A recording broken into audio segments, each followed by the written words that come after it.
acontece, né? As pessoas casam, as pessoas constituem união estável e aquilo que começou deve também terminar numa boa, né? Mas nem sempre é assim e vai haver muitas vezes o litígio ou a não anuência do outro cônjuge para que assim se faça o divórcio e a dissolução da união estável. Então, primeiro de tudo, o casamento, a gente sabe que existe uma formalidade da habilitação prévia dos proclamas, da celebração e do registro, e na união estável nem sempre vai haver o registro, né? Boa noite a todos que estão chegando aqui.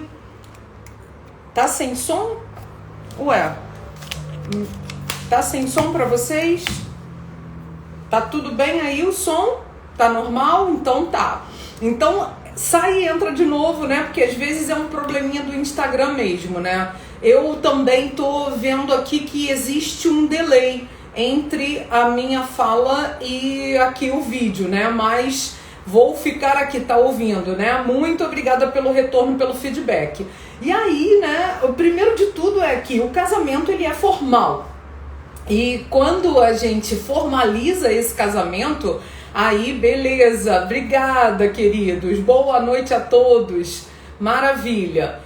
E aí a gente tem lá a formalidade do casamento. E a união estável nem sempre é formal, né? Ela está registrada, até porque às vezes as pessoas elas começam a namorar, né? E que tem entre os jovens, né, algumas denominações de eu tô ficando, eu fiquei, ou eu tô no rolo, ou eu tô na união estável, tô namorando. Então existem diversas formas de se retratar um relacionamento, né? E que nem sempre aquilo ali vai, na verdade, identificar o que está acontecendo. No casamento já existe uma formalidade maior. Mas, se houver uma ruptura daquela relação, como é que nós vamos resolver, né? Porque eu tenho uma união estável que pode ser feita em escritura pública, por escritura pública, e ela também pode ser realizada por instrumento particular e registrada no registro de títulos e documentos. Por quê? Porque um instrumento particular, ele faz lei entre as partes. Então ali as pessoas combinam, né, de como é que elas vão proceder naquele relacionamento. Então nada impede que o casal registre aquela união estável por escritura pública para dar uma publicidade e ter efeito erga omnes, né, e também registrar no livro no RCPN. Então eu faço a escritura pública de união estável no tabelionato de notas e levo para o livro no registro civil de pessoas naturais. E aí eu posso trocar o nome, adotar o sobrenome, porque a união estável não confere estado civil, certo? Mas você pode adotar o sobrenome do seu companheiro.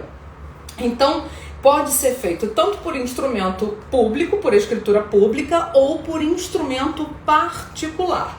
E aí o tabelião lá no cartório do tabelionato de notas só vai reconhecer firma, que reconhecer firma é a assinatura no português de Portugal.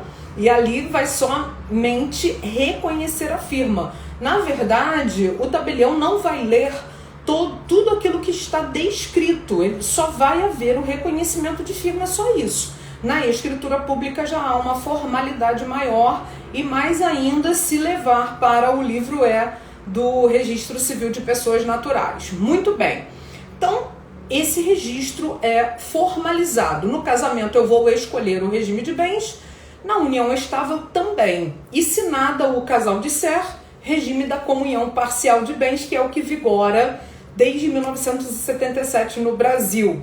Na união estável também é facultado aos conviventes escolherem o regime de bens.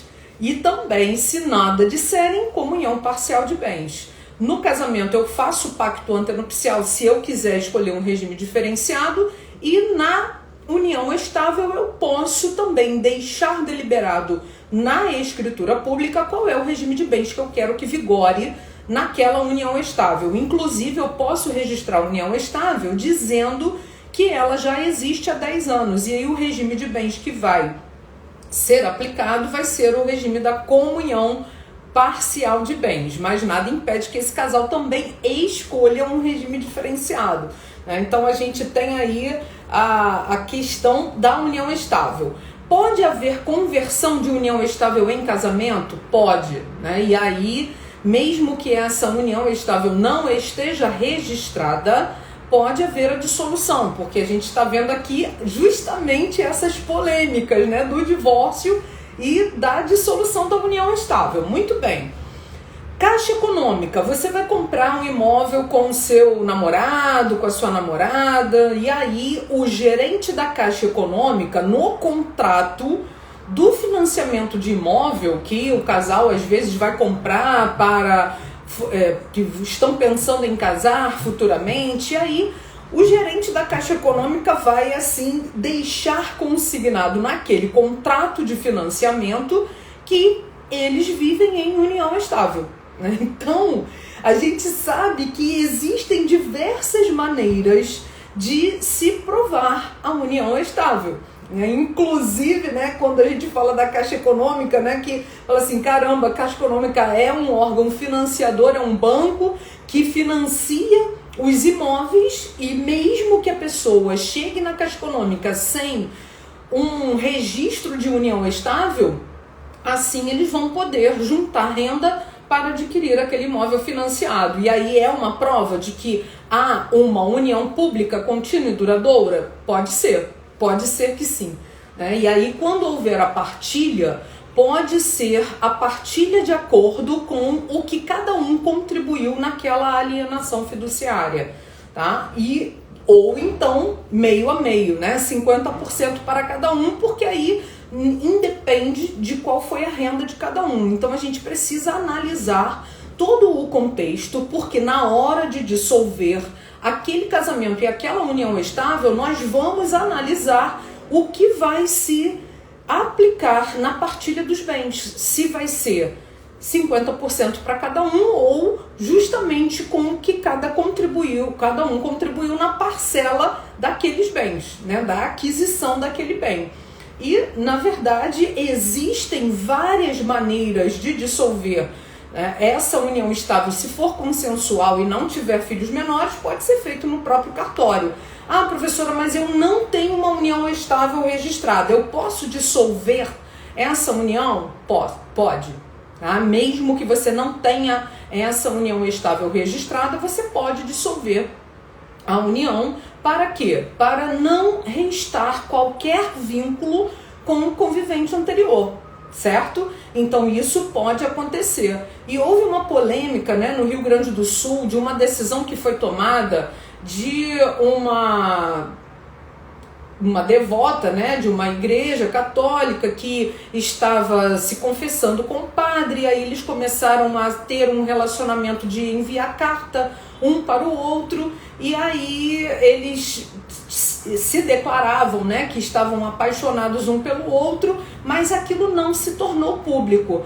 Quando ele faleceu, esse padre, né, aí ela quis reconhecer a união estável, não para partilhar bens, porque ele não tinha bens em nome dele, mas ela queria o reconhecimento de que houve, ainda que de uma forma platônica, né, mas não assim, pessoal, física, mas de uma forma em que eles declaravam um amor um pelo outro. E aí isso chegou ao STJ e o STJ falou, né, não, o que faltou aqui foi a publicidade. Porque o que é união estável? Uma união pública, contínua, duradoura, com intenção de constituir família. Inclusive na carta que ela levou aos autos, estava escrito da parte dele, né, por parte dele, que ele queria constituir uma união com ela, mas que ele iria guardar, até porque que os três seriam ele, ela e o Senhor, né, que iriam regrar aquela união, aquele casamento. Mas não houve tempo hábil de eles realmente formalizarem aquela união, e aí ele acabou falecendo e o STJ decidiu por não reconhecer aquela união estável. Uma outra polêmica também que foi julgada pelo STJ, e aí a gente às vezes olha a notícia, né, e não vê exatamente quais são os detalhes daquela notícia. Então tem muitos sites jurídicos que colocam lá, né? Aconteceu isso, né? Nessa situação, o STJ, o STF reconheceu ou não reconheceu, mas a gente às vezes não olha qual é o teor daquela situação fática. E dentro desse outro julgamento, o que ocorreu? Né? João e Maria casados, Maria foi acometida de um câncer e ele acabou arrumando uma amante. E aí ele falou assim, olha, eu não vou sair de casa porque ela está precisando de mim, casamento, mútua assistência, na alegria, na tristeza, na saúde, na enfermidade. E a amante ficava ali atenta todo dia, que ela queria saber se a esposa dele estava bem ou já tinha morrido.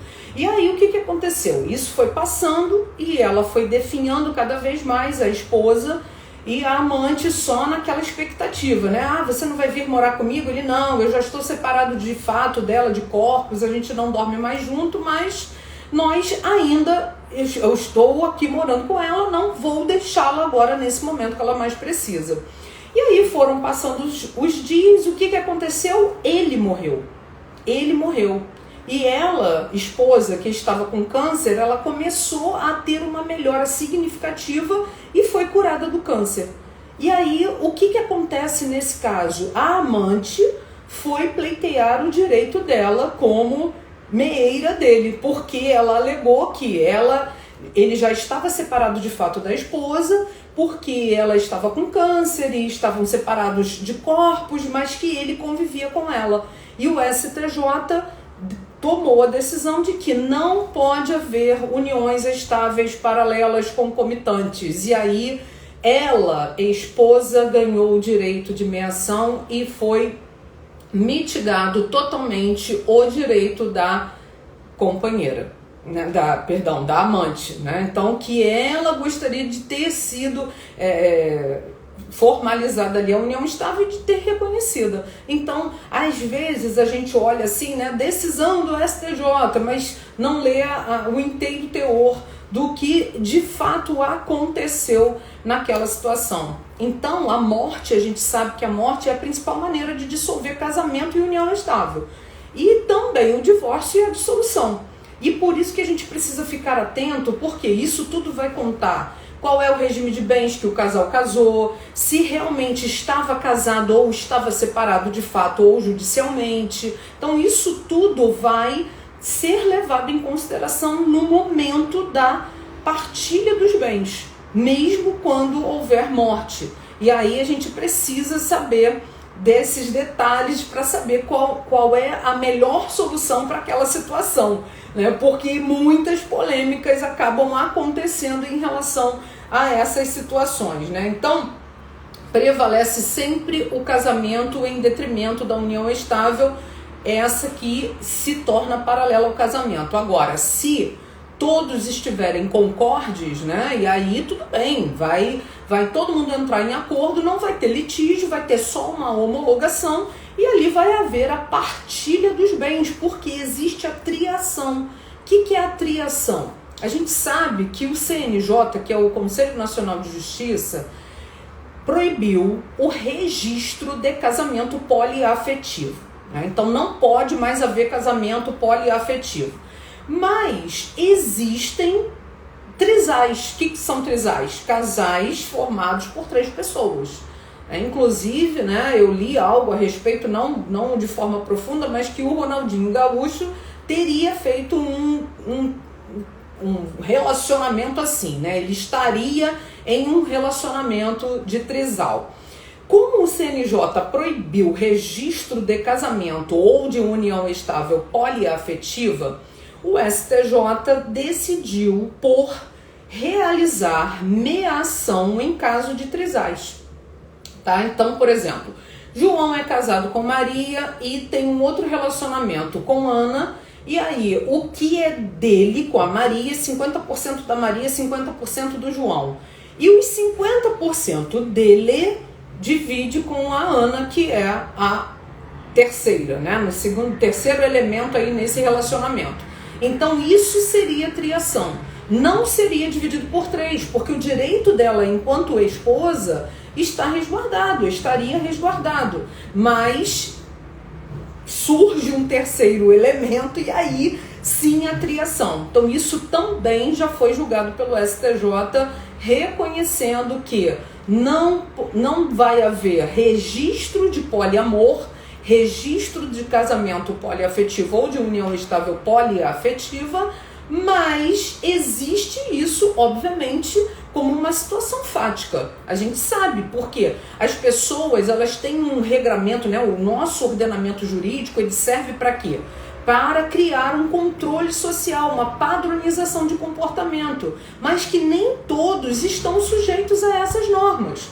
Então, na verdade, o Estado, ele intervém, e inclusive eu coloquei isso na prova, né? O princípio da intervenção mínima do Estado, justamente por quê? Porque o Estado, ele prevê normas gerais para controlar a sociedade, para padronizar um comportamento na sociedade, mas as pessoas, elas acabam agindo da forma como elas querem e acham correto, né? E assim vivem de forma aleatória, inclusive de forma que entre em conflito com as leis, né? E depois querem que o judiciário resolva, né? Então esse que é o problema. Se as pessoas decidissem viver da forma como elas querem, mas depois elas vão lá e ajustar aquilo tudo, maravilha, mas não. Aí buscam a judicialização de algo que elas tomaram a decisão e não se importaram com as consequências, né? Então isso às vezes acontece. Então, quando acontece uma situação dessa, o STJ, né, o judiciário como um todo, vai ter que se pronunciar. Por quê? Porque o juiz, ele vai observar o princípio da inércia, mas uma vez que haja uma demanda judicial, o juiz não pode dizer, olha, isso aqui eu não vou julgar. Ele vai ter que se pronunciar. Por quê? Porque toda vez que houver uma demanda, o juiz vai ter que se pronunciar. Então, por isso é que surgem as mais diversas decisões, e o advogado aí ele exerce um papel fundamental como aquele agente modificador da sociedade, porque eu vou criar a minha tese de argumentação justamente para influir na decisão do juiz e dizer para ele que aquela situação ela é diferente daquela outra que já foi julgada. E por isso que a gente vai trabalhar essas situações de polêmicas que envolvem a união estável e o casamento e, por conseguinte, o divórcio e a dissolução da união estável, né? Então eu anotei aqui algumas situações para vocês, né? Algumas polêmicas e que também pode acontecer essa questão do dever de fidelidade e de lealdade, né? Porque a lei diz que é dever, ou são deveres de ambos os cônjuges, está lá no 1566, né? Deveres de quem é casado. Então todo mundo que é casado precisa cumprir os deveres que estão elencados no 1566. E o inciso 1 diz fidelidade recíproca. Já na união estável não existe a palavra fidelidade, lá no artigo 1724, mas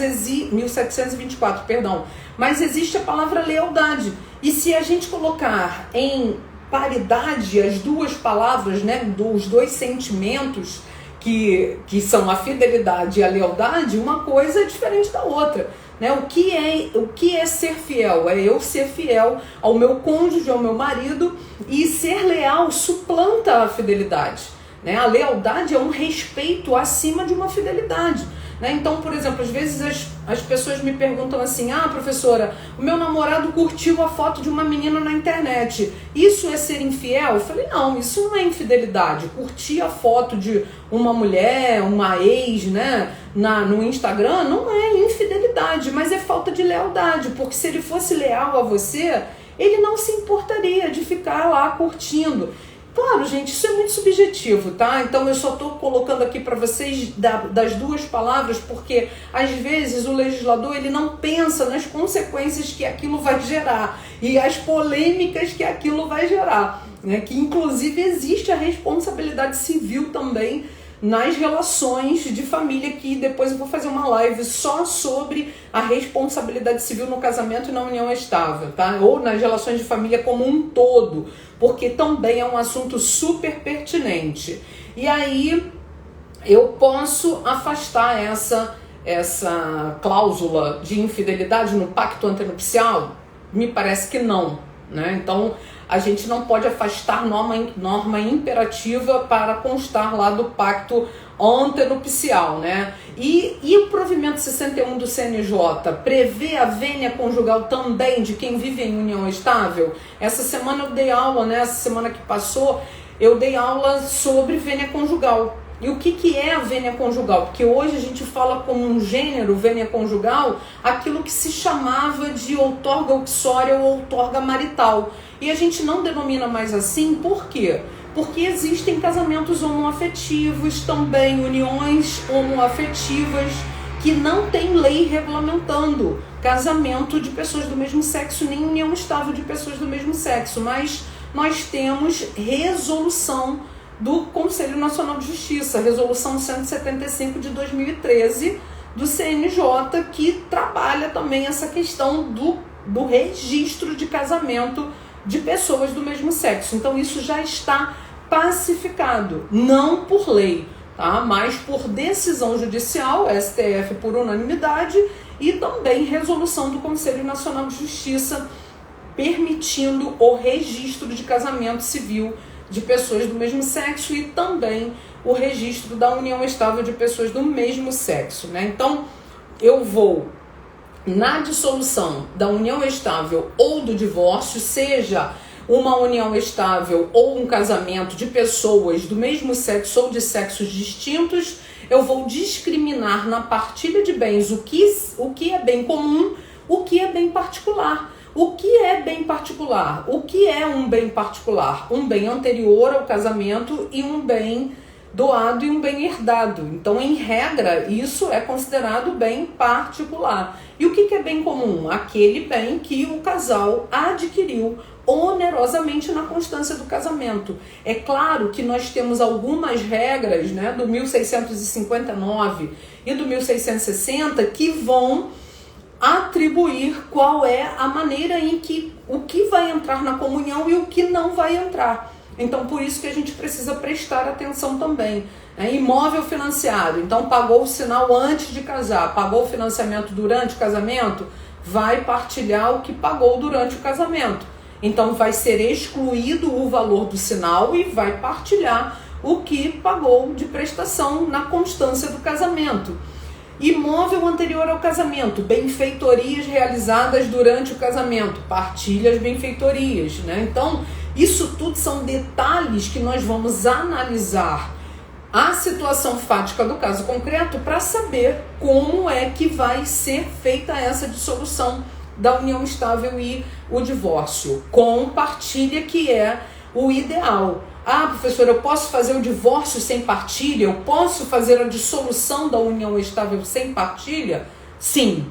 1581. Então, o artigo 1581 prevê, no Código Civil, né, prevê que eu posso sim fazer um divórcio sem partilha, uma dissolução de união estável sem partilha, e a partilha vem por ação própria posteriormente, mas não é o adequado, não é o recomendável. Por quê? Porque você ainda vai ter um patrimônio com o seu ex, né? E que não é bom, né? Por quê? Porque o condomínio, né? Porque quando o imóvel fica em condomínio, isso pode gerar uma confusão depois. Então o ideal é que seja partilhado. Ah, professora, mas vai ser partilhado assim, um compra parte do outro, ou um doa parte para o outro? Pode ser, pode um doar a parte que cabe a ele para o outro, ou pode também um comprar a parte do outro, certo? Ou vender para um terceiro, pode ser também, né? E aí pode acontecer essa possibilidade, né? Essa partilha de bens entre o casal, ou vender para um terceiro, mas que isso fique consignado no divórcio para que seja levado ao registro de imóveis. porque não basta fazer o divórcio, nem no judiciário ou se for no cartório de forma administrativa e extrajudicial, mas eu preciso levar essa escritura pública, essa carta de sentença para ser, primeiro, averbada no cartório onde o casal casou ou onde o casal registrou a união estável. E depois no registro de imóveis. Por quê? Porque aquele imóvel está registrado em nome do casal. Mas agora eles dissolveram aquela união estável.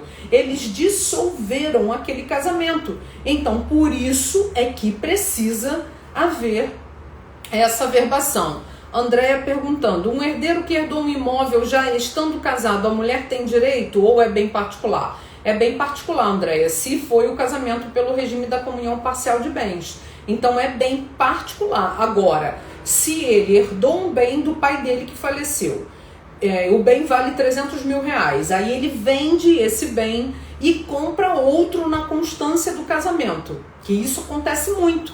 Né? A pessoa vende um bem doado, um bem particular, um bem herdado ou um bem anterior e compra outro na constância do casamento. Aí o que vai acontecer? Precisa fazer a subrogação.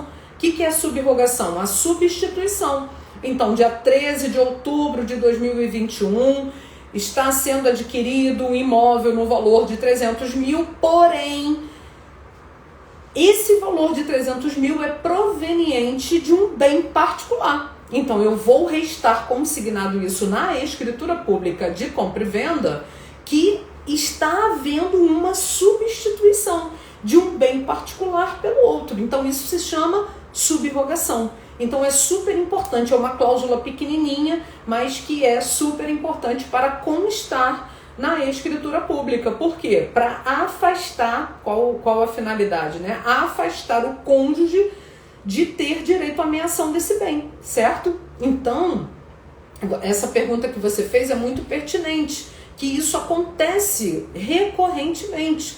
Por quê? Porque às vezes a pessoa ou ela tem um bem anterior, ou ela lhe é doado um bem, ou ela herda um bem, e o cônjuge não vai ter direito. Agora, se ele vender e comprar outro na constância do casamento e não fizer a subrogação, o cônjuge vai ter direito. Ah, professora, tem como provar que esse valor é oriundo, proveniente de um bem particular? Tem como provar. Tem como provar sim, mas fica muito mais difícil, né? Então é muito melhor quando se tem tudo regular para que não haja nenhum problema lá na frente. Porque a gente sabe, né, que nem sempre aquilo que começa bem vai terminar bem, né?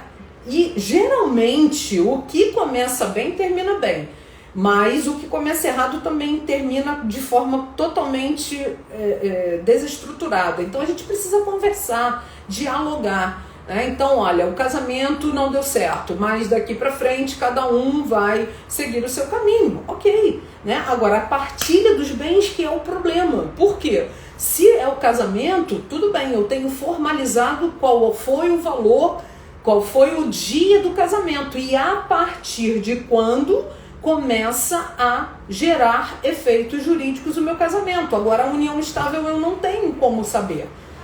Não tem como precisar quando que começou a união estável. Então, por exemplo, hoje é feriado, né? Imagina, aí você está namorando uma pessoa, ele fala assim, posso ir na sua casa agora? Né? Vamos comer um japonês? Tudo bem. Aí o cara vai para sua casa, olha só.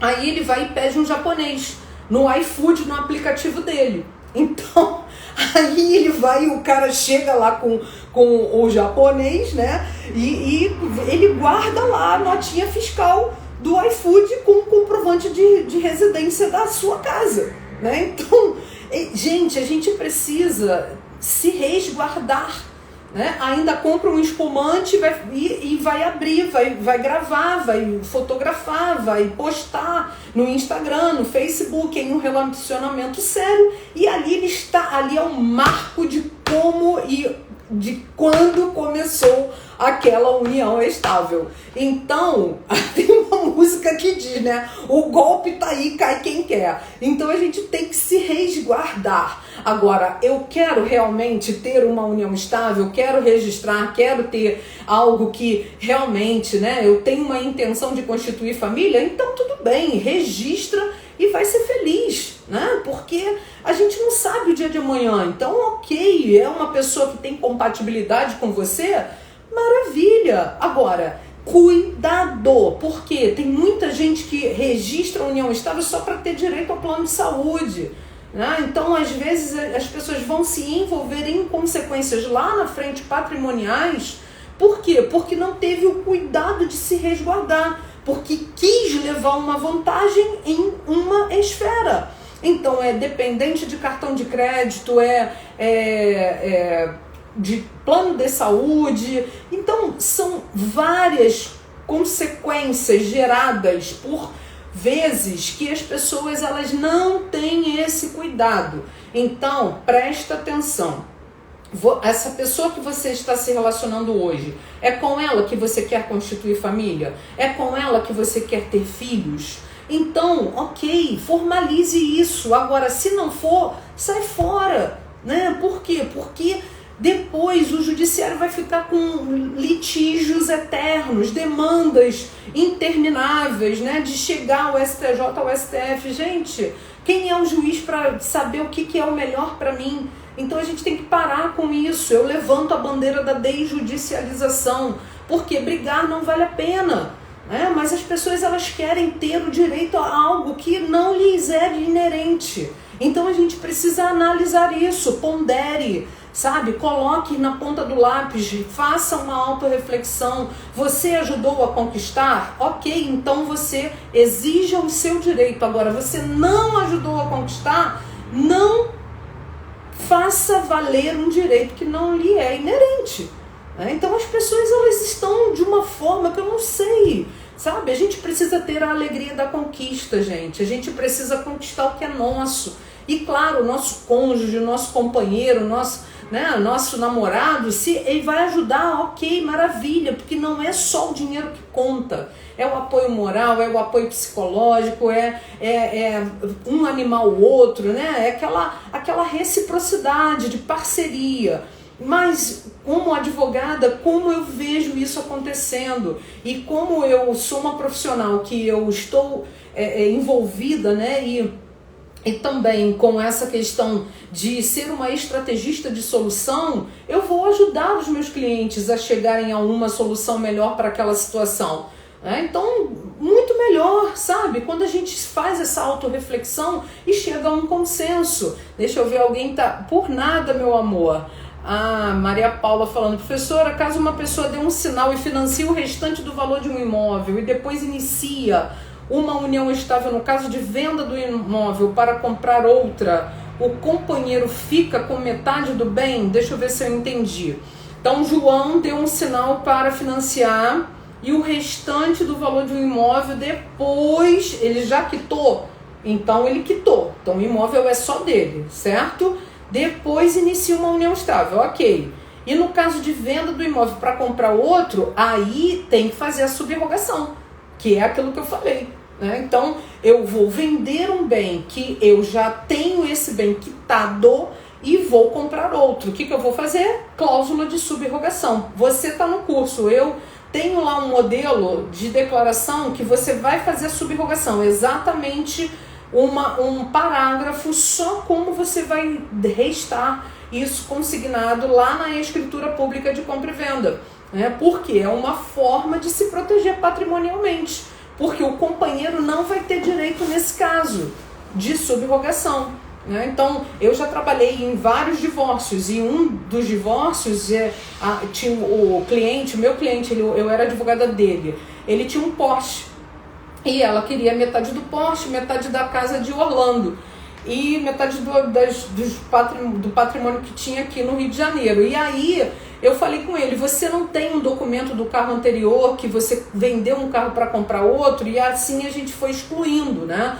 Então o Porsche não entrou na partilha. Por quê? Porque ele tinha um documento do carro anterior, que era um Porsche também, que ele havia vendido para comprar o atual. Eles estavam casados há 10 anos. Então eu ali aleguei a subrogação. E a Casa de Orlando, o juiz brasileiro não é competente para partilhar bens no exterior, no estrangeiro. Então eu também tirei o imóvel de Orlando. Então é conhecendo a lei que a gente faz valer o direito do nosso cliente. Então o benefício econômico dele naquela situação ali foi muito melhor, muito maior, né? Por quê? Porque é um advogado que sabe e lê e estuda, né? Então a gente sabe que estudar é para sempre, como eu sempre falo com os meus alunos. E vocês que estão lá no curso comigo, né? Surgiu uma dúvida, vamos resolver lá no grupo de WhatsApp, um vai ajudando o outro, e aí você vai atuando de uma maneira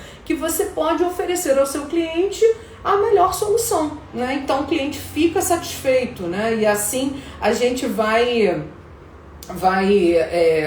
buscando essas soluções. Achei que a subrogação era no caso da herança apenas. Não, meu amor, é em qualquer tipo de bem particular, tá? Então não é só na herança. Então isso pode ser num bem anterior, num bem doado, num bem herdado, que vai haver essa subrogação. Às vezes é uma subrogação de valores. Então, por exemplo, a pessoa tem 300 mil reais investido no fundo imobiliário ou no Tesouro Direto, no CDB, no fundo de investimento, e aí ele vai pegar esse valor e vai comprar um imóvel, né? Então o que ele vai fazer? Subrogação. Onde? Na escritura pública, na escritura pública de compra e venda. Então ele vai reestar consignado essa declaração de subrogação. Então não é só para herança, é para quaisquer bens particulares. Tá? Então, repetindo, o que são bens particulares? Bens doados, bens herdados e bens que são anteriores ao casamento. Tá? Então a gente pode fazer a subrogação para evitar uma polêmica na partilha de bens. Então, olha, isso aqui está excluído. E às vezes, quando você vai prestar uma consulta para o cliente ele fala assim, não, mas eu quero ter a certeza de que é isso mesmo. Eu falei, então fique à vontade para buscar um outro profissional. Então a gente vai conversar. E às vezes o outro profissional não está totalmente envolvido no direito das famílias. Que é um advogado trabalhista, mas que está advogando para o amigo, e ele acaba não sabendo esses detalhes de quem é especialista na área, né? Então, isso acontece muito.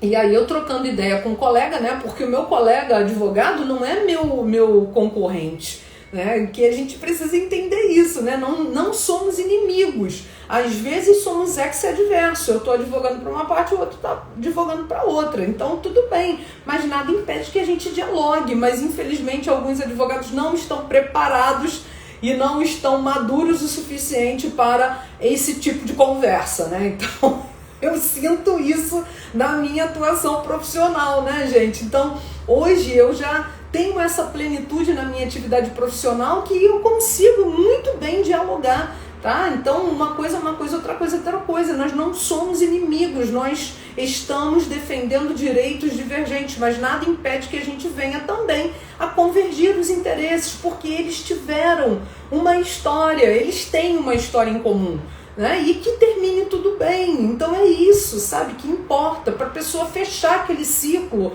de uma maneira madura, de uma maneira que não fique nenhum tipo de resquício, porque divórcio é luto, né, pessoal? Divórcio é morte de um projeto em comum, e a gente precisa entender isso também, ter esse feeling, né, de que acabou, parte para outro. Não é assim tão simples, né? Então eu tenho essa sensibilidade também de entender essa questão, mas que termine tudo bem aquilo que começou bem, né? Então assim a gente faz. Mas aí nesse caso o companheiro terá direito a metade das parcelas pagas na constância da união estável? Exatamente.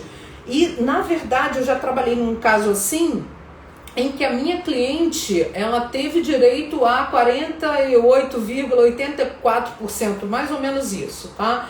Foi quase 50%, que só excluiu da minha ação o que foi pago a título de sinal. Então, qual era o valor do bem? Isso, eu sempre lembro dessa causa, né, que nós levamos 5 anos para ganhar essa causa. E foi em 2016 que eu ganhei essa causa. E aqui no Rio de Janeiro estava um boom imobiliário, e ela estava morando num bairro do subúrbio com a mãe dela, e eu falei para ela, olha, você vai ganhar essa causa assim, a gente tem grandes chances de ganhar. Não metade do valor que foi pago, mas metade do valor do que vale o imóvel hoje. Né? Então, no momento em que houver a partilha desse bem, que o juiz decretar que você tem direito a uma porcentagem do bem, quanto é que vale o bem naquele momento? Então é isso que você vai ter. E foi isso que aconteceu. Aí ainda ganhei honorários de sucumbência. Tá? Porque o que são honorários de sucumbência? Honorários de sucumbência são os honorários que o advogado da parte que vence a ação vai receber do réu, certo? Então, o advogado que atua numa causa litigiosa, ele vai receber do cliente dele e ainda vai receber também da outra parte, que são os honorários da parte que perdeu, da parte vencida. Então isso é denominado honorários de sucumbência, que obviamente que se a pessoa for beneficiária de gratuidade de justiça, ela não vai pagar os honorários de sucumbência, mas o novo Código de Processo Civil, que não é tão novo assim, né? Mas o Código de Processo Civil atual prevê que esse benefício de gratuidade de justiça, ele foi concedido, porque isso aí é uma parte processual, que eu até explico também para os alunos do curso. Tem uma aula que é só sobre aspectos práticos da petição inicial. Então, quem é do curso, não deixe de assistir essa aula, que é muito boa essa aula, tá? Que ela serve para todas as ações. E aqui eu estou compartilhando com todos vocês, tá? Que é o seguinte: beneficiário de gratuidade de justiça não vai arcar com as custas judiciais e nem com os honorários de sucumbência. Porém, esse crédito fica suspenso, efeito suspensivo, durante 5 anos. Por quê? Porque se aquela pessoa que perdeu a ação e que é beneficiária de gratuidade de justiça, a situação financeira dela for alterada, né, então ela tiver condições financeiras, o que eu, como advogada, vou fazer? Eu vou executar essa pessoa, provando que a situação financeira dela mudou, que lhe foi concedida a gratuidade de justiça no início daquela ação, mas ela foi condenada aos honorários de sucumbência com efeito suspensivo por 5 anos. Mas eu provo que a situação financeira dela foi alterada e posso requerer ao juiz que ela seja executada nos honorários de sucumbência, tá? Então fica a dica aí, e que isso vai acontecer na questão processual. Quando houver a subrogação de um imóvel por 300, é comprado um imóvel de 500 mil, o que ultrapassou será dividido? Exatamente. O valor que foi integralizado. Então ele vendeu um de 300, comprou um de 500. Tá? Então, qual foi o valor que foi integralizado? 200. Então, ele faz a subrogação de 300, integraliza 200, qual vai ser o valor da partilha? 100. Então, 200 será... Esse valor de 200 será partilhado, entendeu? Então, por isso que é necessário fazer a subrogação. Ah, professora, mas eu não fiz a subrogação. E agora? Eu perdi o direito? Não, você não perdeu o direito. Tá? Então, se você não fez a subrogação porque você desconhecia esse direito que lhe é inerente, você pode fazer um requerimento junto ao registro de imóveis, tá? De fazer essa subrogação. E aí, o que acontece? Você vai fazer um requerimento junto ao registro de imóveis e vai ter que provar. Por isso é que eu falo, ande corretamente com a questão da declaração de imposto de renda. Né? Por quê? Porque se está tudo certinho, não vai ter problema lá na frente. Então é o que eu sempre falo, ande de cabeça erguida. Claro, ninguém está livre de um deslize, ninguém, tá? Porque não somos perfeitos. Mas vamos procurar ser os mais corretos possível. Por quê? Porque na hora de acontecer um problema, você tem crédito. Então, pode acontecer isso. Então, por isso que pode fazer a subrogação depois, tá, meu amor? Perfeito, Ana. Ai, obrigado, Lana. Que legal ter você aqui. A Lana, querida, né? Minha coordenadora da pós-nacional, gente. Eu dou aula de propriedade intelectual na pós-graduação e ela é minha coordenadora nacional, muito querida, né? Professora, a cláusula de incomunicabilidade na doação permanece em vigor após a morte? Depende, Débora, porque a cláusula de incomunicabilidade a gente tem a incomunicabilidade como uma das clausulações do bem, incomunicabilidade, inalienabilidade e empenhorabilidade, né? E aí nós temos essas três clausulações. E o artigo 1719, ele vai falar sobre a impenhorabilidade, mas que fica no pacote a incomunicabilidade e a inalienabilidade. Em regra, pode ser instituído essa clausulação até a morte ou pelo tempo que quem instituiu, que é o dono do bem, faça vigorar, tá? Então, a gente precisa ver como é que isso foi clausulado na escritura pública, no testamento, que isso pode ser feito pelo testamento também, né? Eu posso fazer um testamento deixando um bem para o meu filho com cláusula de incomunicabilidade. Para quê? Para que o cônjuge do meu filho não tenha direito sobre aquele bem. Incomunicável. Porém, eu vou ter que analisar quais foram os critérios utilizados naquela clausulação, tá? Então, a gente precisa analisar esses detalhes. Por isso é que é super importante uma assistência jurídica, uma consultoria jurídica, para que a pessoa faça da melhor maneira, para que não venha ter problemas depois, né? Ou o que de fato ela quer. O que ela quer de fato? Incomunicabilidade, então não vai comunicar com o cônjuge, mas que pode ser destituída essa cláusula com a morte. Depende do que foi consignado, tá? Então, isso pode fazer também. Obrigada, Nairine, que legal você aqui, né? Todos aqui. Muito obrigada, Lana. Muito bom estar aqui compartilhando, né, meus conhecimentos, que é tão bom, né, gente? Isso aí é a verdadeira riqueza, né? É a verdadeira riqueza e prosperidade, é a gente compartilhar o que tem. Então é maravilhoso estar aqui nesse feriado compartilhando meus conhecimentos com vocês, para que todos venham a aprender. Não somos concorrentes, somos aqui, estamos numa ação colaborativa e todo mundo aprendendo, decolando, voando, né, para que a gente venha a ser bem sucedido. Então é assim, eu não tenho nenhum problema de compartilhar aquilo que eu sei, né? Então, muito bom estar com vocês aqui. Eu ia falar mais algumas situações aqui só na partilha de bens, para a gente finalizar, né? Faltam 4 minutos, gente, 1 hora voou, para mim pelo menos, né? E aí, só para a gente finalizar, partilha de bens no divórcio. Se foi doação, recolhe TCMD, tá? Então, João abriu mão da parte que lhe cabe para Maria, então vai recolher o ITCMD dos 50% que cabe a ele, que ele vai abrir mão para Maria. Então Maria vai ficar com 100% do imóvel, vai recolher o ITCMD na hora de fazer o registro, porque o fisco quer recolher, né, gente? Então isso vai acontecer.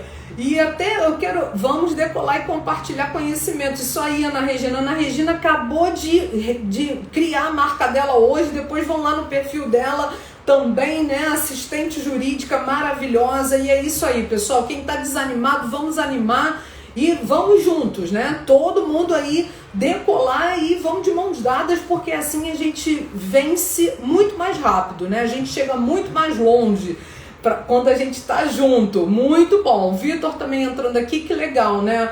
O imposto é integral? Não, meu amor, o imposto é só de 50%, certo?